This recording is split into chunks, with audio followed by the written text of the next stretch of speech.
السلام علیکم۔ میں آج ایک بہت ہی اہم مسئلے پر بات کرنے کے لیے آپ لوگوں کے پاس حاضر ہوا ہوں۔ ایک بڑی دھواندار، بڑی جذباتی، بڑی ایمانی، بڑی جوشیلی تقریر کی ہے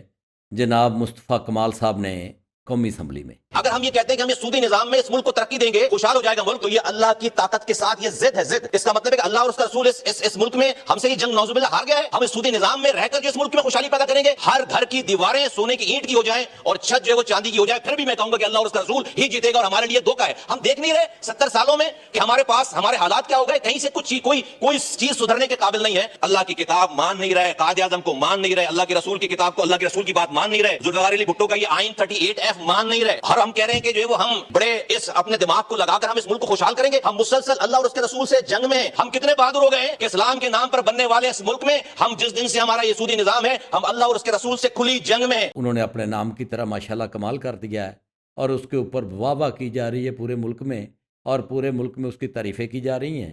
میں ذرا اس کا پوسٹ مارٹم کرنے لگا ہوں، اس کے 4 حصے ہیں، اور میں بڑے درد دل سے اپیل کروں گا کہ ذرا اس کو بہت غور سے سننے والی بات ہے۔ پہلا حصہ کہ مصطفیٰ کمال صاحب کو یہ ضرورت کیوں پیش آئی، یعنی ایک ایسا آدمی جس کے پاؤں سے لے کے سر تک جو اس نے جوتے پہنے ہیں، جو اس نے کپڑے پہنے ہیں، جو اس کی قومی اسمبلی کی سیٹ ہے، جو اس کا گھر ہے، وہ سب کا سب اس کا حرام کے پیسے کا ہے۔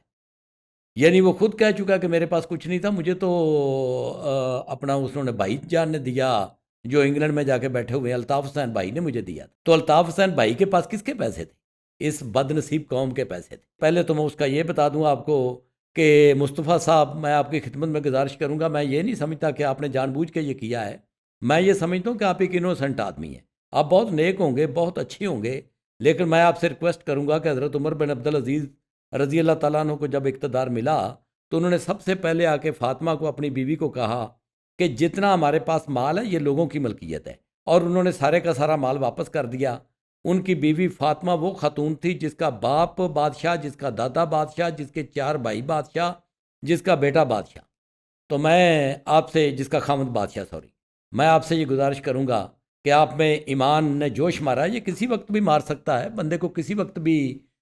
توبہ کی توفیق اللہ دیتا رہتا ہے۔ اگر آپ کو توبہ کی توفیق مل گئی ہے، آپ نے قرآن پاک پہ بات کرنی ہے، آپ نے حدیثوں پہ بات کرنی ہے۔ صرف 2 قرآن کی آیتیں آپ کے سامنے رکھنا چاہتا ہوں۔ اللہ کے رسول صلی اللہ علیہ وآلہ وسلم کیا کہہ رہے ہیں؟ اللہ کی حدیث، اللہ کے رسول صلی اللہ علیہ وآلہ وسلم کی حدیث ہے۔ تو میں ایک حدیث آپ کی خدمت میں عرض کرتا ہوں جو مستند حدیث ہے اور سیاہ ستہ کی سب کتابوں میں شامل ہے۔ وہ حدیث یہ ہے کہ ایک مسافر کی دعا اللہ تعالیٰ قبول کرتا ہے، بیمار کی بھی دعا قبول کرتا ہے، لیکن اگر کسی کے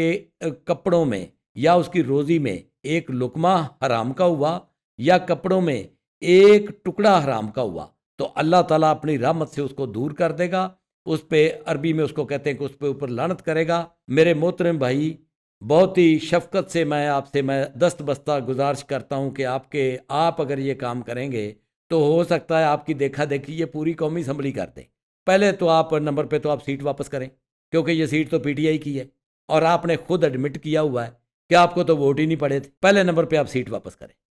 دوسرے نمبر پہ آپ ایسا کریں کہ اپنے کپڑوں سے لے کے اپنے گھر، جتنا آپ کے پاس چیزیں ہیں، جتنی پراپرٹی ہے، وہ ساری کی ساری واپس کریں۔ آپ نے یہ بھی ایڈمٹ کیا ہوا کہ میرے پاس کچھ نہیں تھا، مجھے تو گھر بھی الطاف بھائی نے دیا تھا، اور آپ اپنی بتائیں کہ آپ کا بزنس کیا تھا جس سے آپ نے یہ ساری چیزیں۔ تیسرے نمبر پہ آپ توبہ کریں۔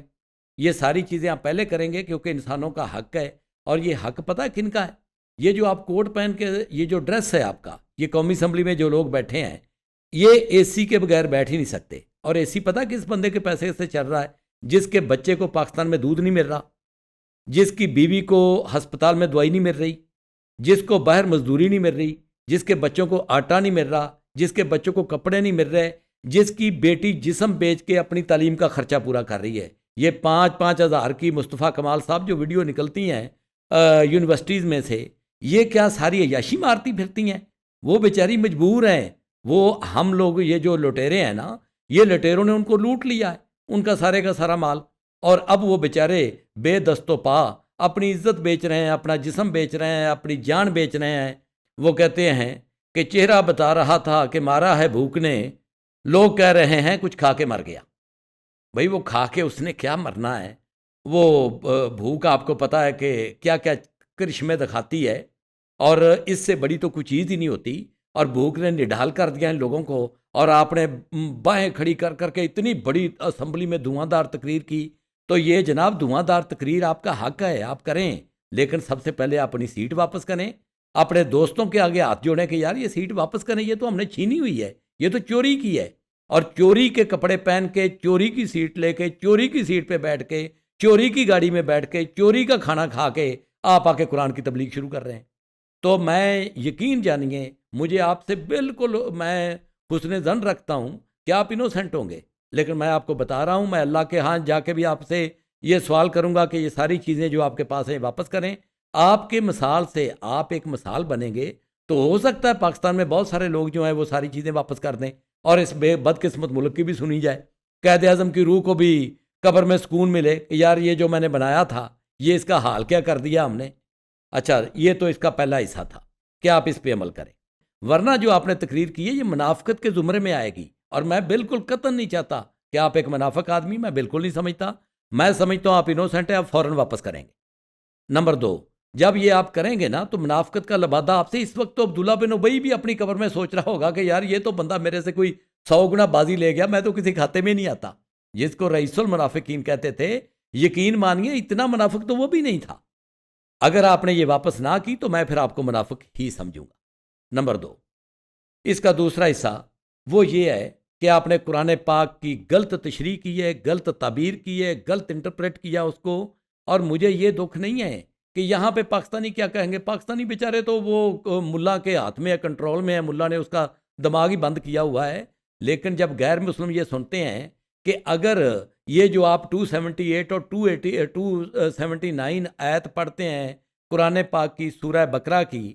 اگر تو اس کا ترجمہ یہ ہے جو آپ نے کیا ہے کہ اللہ اور اللہ کے رسول کے ساتھ جنگ ہے جو بندہ سود لیتا ہے، تو پھر 57 اسلامی ملک ہیں،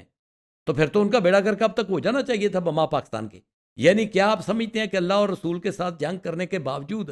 آج تک ہم سروائیو کر رہے ہیں؟ بھائی اس کا ترجمہ یہ ہے کہ اس وقت حکومت الہیہ تھی، جس وقت رسول مقبول صلی اللہ علیہ وسلم کے اوپر قرآن پاک اتر رہا تھا، حکومت الہیہ وہ ہوتی ہے جس میں رسول دنیا پہ موجود ہوتا ہے۔ آپ امین حسن اصلاحی کو پڑھ لیں، آپ گامدی صاحب کو پڑھ لیں، عصر حاضر میں وہ اردو بولنے والوں میں سب سے بڑے اسکالر ہیں، آپ ان کی تحریروں کو پڑھیں، انہوں نے اس کی پورا پوسٹ مارٹم کیا ہے، اور انہوں نے اسلام کی اتنی بڑی خدمت کی ہے کہ اللہ تعالیٰ رہتی دنیا تک ان کو جزائے خیر دے گا اور ان کو حفظ و امان میں رکھے گا۔ انہوں نے جو خدمت کی ہے اس کو آپ پڑھ لیں، آپ پڑھے لکھے آدمی ہیں، اگر آپ پڑھے لکھے ہیں تو آپ پڑھ لیں اس کو۔ قرآن پاک پہ آپ نے بات کرنی ہے تو پہلے آپ قرآن پاک پڑھ کے آئیں نا۔ میں بھی قرآن پاک کا کوئی 40 سال سے اسٹوڈنٹ ہوں۔ آپ نے اس کی غلط تشریح کی ہے کہ اللہ اور رسول کی جنگ اس وقت کہا تھا کہ رسول موجود تھا، اللہ نے کہا کہ اگر یہ سود نہیں چھوڑتے، اور کہا کن کو؟ جنہوں نے سود لینا تھا، تو بھیا آج بھی جنہوں نے سود لینا سارے چھوڑ دیں، میری تو خواہش ہے، میری تو بہت خواہش ہے کہ وہ سارے کے سارے سود چھوڑ دیں، لیکن آپ سے ہمبلی ریکویسٹ یہ ہے کہ وہ اس وقت اللہ اور اللہ کے رسول نے جنگ کہی تھی جب حکومت الہیہ تھی، آج نہیں ہے۔ آج اگر یہ جنگ اگر یہ اللہ اور اللہ کے رسول کے ساتھ جنگ ہوتی نا تو اللہ تو نیست و نابود کر دیتا اپنے جنگ کرنے والوں کو۔ کیا آپ کہہ رہے ہیں کہ اللہ کمزور ہے اور ہم طاقتور ہیں؟ کبھی آپ انڈیا کی جنگ کی مثال دیتے ہیں۔ پائلٹ آیا تھا انڈیا کا، اس کو 2 سے 3 دن میں ہم نے مرم پٹی کر کے چائے پلا کر اس کو واپس بھیجا کہ ہماری کوئی جنگ نہ شروع ہو جائے، ہماری کوئی مسلسل جنگ نہ شروع ہو جائے۔ انڈیا سے جنگ کرنے کے قابل نہیں ہے مسلسل اس وقت ہم، اور ہم اللہ اور اس کے رسول سے 70 سالوں سے جنگ کر رہے ہیں۔ آپ بات کہاں کی ہوتی ہے، کہیں کی کروڑا ہوتا ہے، کہیں کی اینٹ ہوتی ہے، اور اس کو آپ بناتے ہو۔ یہ آپ نے قرآن پاک کی غلط تشریح کی ہے۔ میری خواہش ہے، میری آپ سے دست بستہ گزارش ہے کہ آپ اس پہ معافی مانگیں۔ اللہ اور اللہ کے رسول کی جنگ، اس میں آپ جتنے بھی نامور اس وقت مفسر قرآن ہیں آپ ان سے استفادہ کریں، نہیں تو ٹی وی میں جو آپ کا عالم دین کہتا ہے کہ اس کی تشریح یہ ہے، اس کو میں کہتا ہوں ٹی وی میں میرے ساتھ سامنے لائیو آ جائے اور مجھے یہ بتائے۔ غیر مسلم یہ آپ کی تعبیر سن کے، تشریح سن کے ہنستے ہیں، وہ کہتے ہیں یار یہ کون سی قوم ہے، یہ کہتی ہے اللہ اور اللہ کا رسول ہمارے ساتھ جنگ کر رہے ہیں اور ہم سروائیو بھی کر رہے ہیں۔ اس کا الٹرنیٹو آپ کا کوئی عالم دین آج تک نہیں دے سکا اور نہ دے سکے گا، یہ بھی میں بتا دوں۔ نمبر 3، آپ نے بڑے طریقے سے آصف علی زرداری کو، جناب عزت مآب آصف علی زرداری صاحب، آپ اس پہ عمل کروائیں، اور آپ جب جائیں گے حوض کوثر پہ تو رسول مقبول صلی اللہ علیہ وسلم آپ کو جب بھی ڈالیں گے. آپ اپنی پاور کو استعمال کر کے، یہ جو بھٹو صاحب کے آئینی کتاب میں یہ بات لکھی ہے کہ وہ اللہ اور اس کے رسول سے جنگ ختم کریں گے، آپ اپنا انفلوئنس استعمال کر کے زرداری صاحب یہ جنگ ختم کروائیں. تو میرا یہ ایمان ہے، میں آپ کو ایک بڑی کامیابی کی طرف آپ کو دعوت دیتا ہوں کہ کل جب آپ قیامت کے دن روزہ حضور صلی اللہ علیہ وآلہ وسلم کے سامنے حوض کوثر کے سامنے جب کھڑے ہوں گے پانی پینے کے لیے، تو آپ کو اللہ کا رسول گلے لگائے گا اور آپ کو کہے گا well done mister Zardari, well done mister Bhutto. واہ واہ،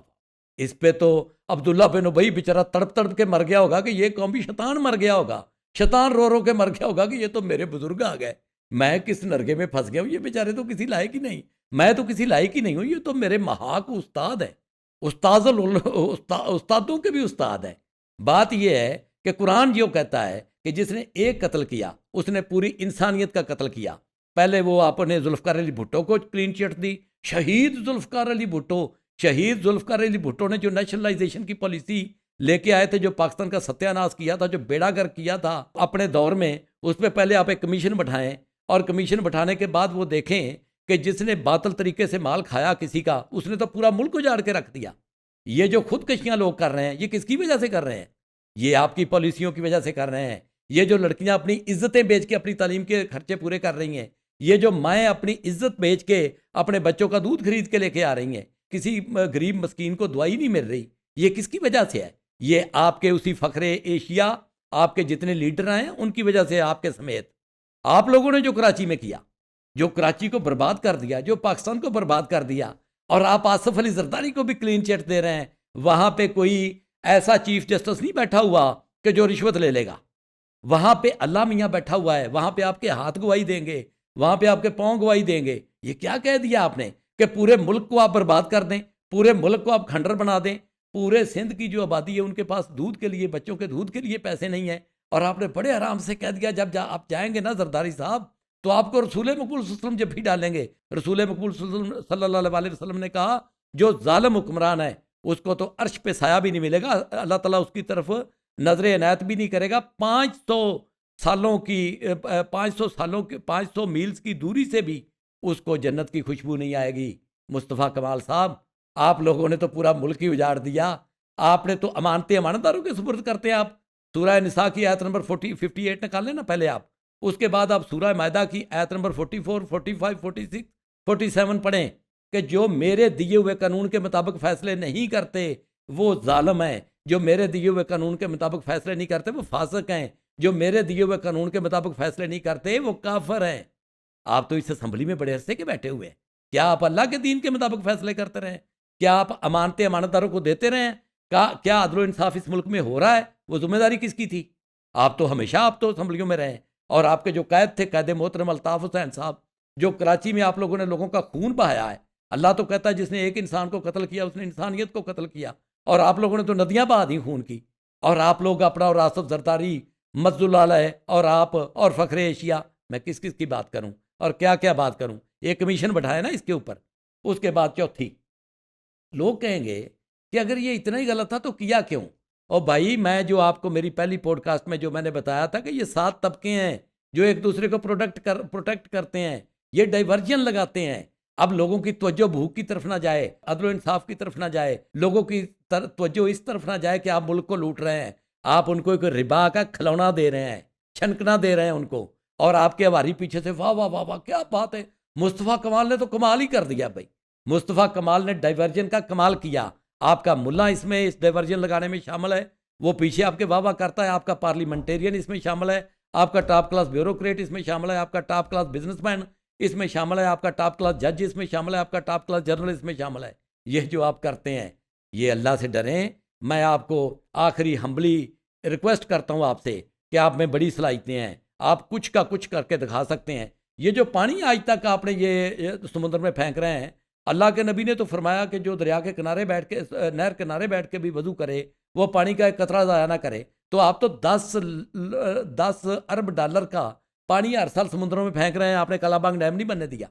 کیوں نہیں بننے دیا؟ کیوں بجلی آپ سستی نہیں ہونے دیتے؟ یہ جو بجلی کے IPPs آپ نے لگائے ہوئے ہیں، آپ تو ہر حکومت میں شامل تھے، یہ کیوں نہیں؟ آپ یہ سولر کے اوپر آپ کیوں ٹیکس لگا رہے ہیں؟ اس لیے کہ غریبوں کے جو آپ نے وہ کارخانے لگائے ہوئے ہیں جو آپ کا گٹھ جوڑ ہے ایلیٹ کلاس کا، یہ جو ساتھ میں کہتا ہوں 5 لاکھ وہ لوگ ہیں اور 95 لاکھ آپ ان کے ہواری ہیں،